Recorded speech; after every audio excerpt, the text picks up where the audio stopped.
Hi, I'm Alan Moore. I'm the co-founder of SMLXL, or Small, Medium, Large, Extra Large, and I'm the co-author of a book, Communities Dominates Brands. My interests are the power of communication, communities, and how businesses are going to survive over the next 10 years in a world that's changing very radically. Well, what we're seeing is actually the first insight is that we are a we species as human beings, and what technology is allowing us to do is to get back to what we're really about, which is actually wanting to communicate with each other.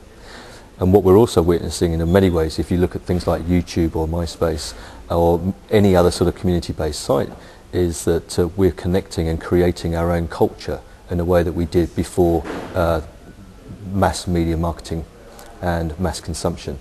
I think Web 2.0 is about bringing people, communities and business closer together. So the idea actually is that Web 2.0 I think is sort of resides or sits on the notion that what you do is you're co-creating value in completely different ways. You're creating economics in a very different way.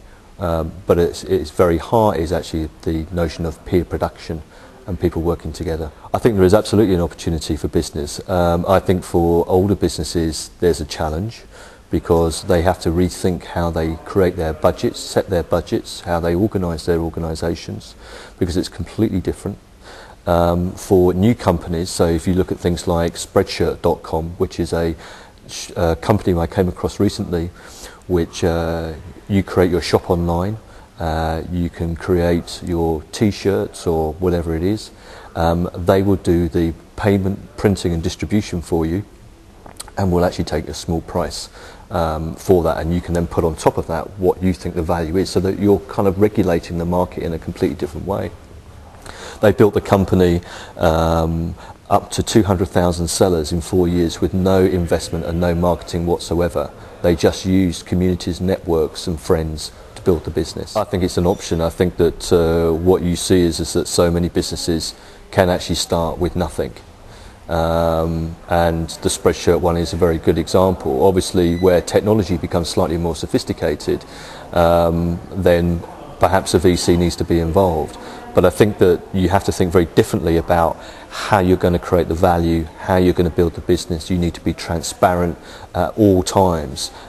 People need to be aware of what if there's a monetary exchange, they have to understand how that monetary exchange is happening, so that people don't feel abused or the community doesn't feel abused at a later point, which could damage the business or the brand. And that may be something that VCs might find a little bit difficult to get their heads around. I think it really depends on the nature of the business. I mean, I think people can go to market very quickly these days. It's almost, you have the speed and the technology to sort of set things up. It's really to do with how quickly you can reach your marketplace. But your marketplace today is not, say, Rome or Italy, but your marketplace is globally.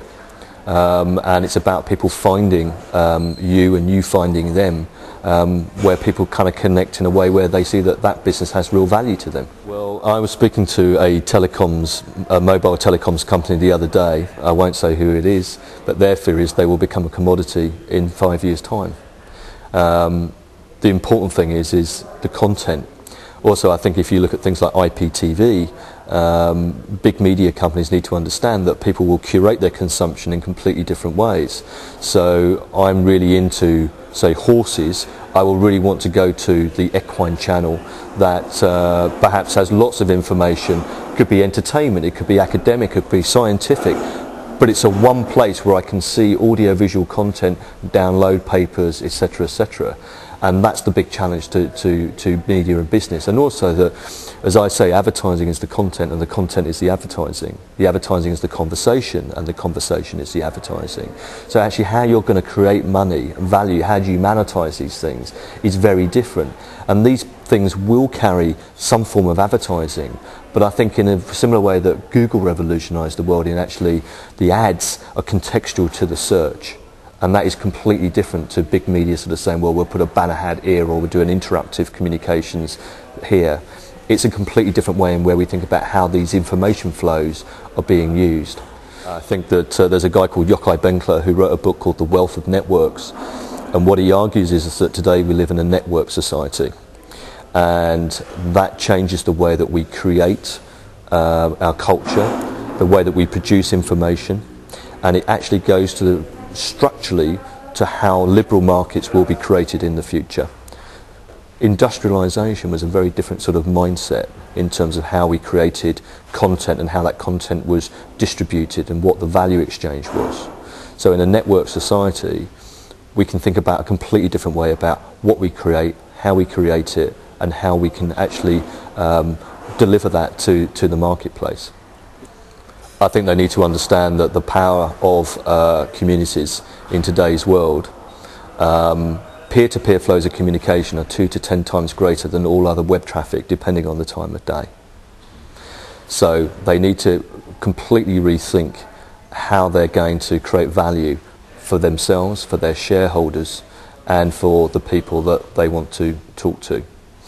I'll give you one example. 5 media companies, big media companies in the UK, so ITV, GCAP, Trinity Mirror, the Johnston Press, I can't remember the last one, their share price has dropped between -9% to -30% since 2006 because they've not engaged with Web 2.0. And it's an industrial mindset that they've got, and they have to leave their industrial mindset behind and move into the future.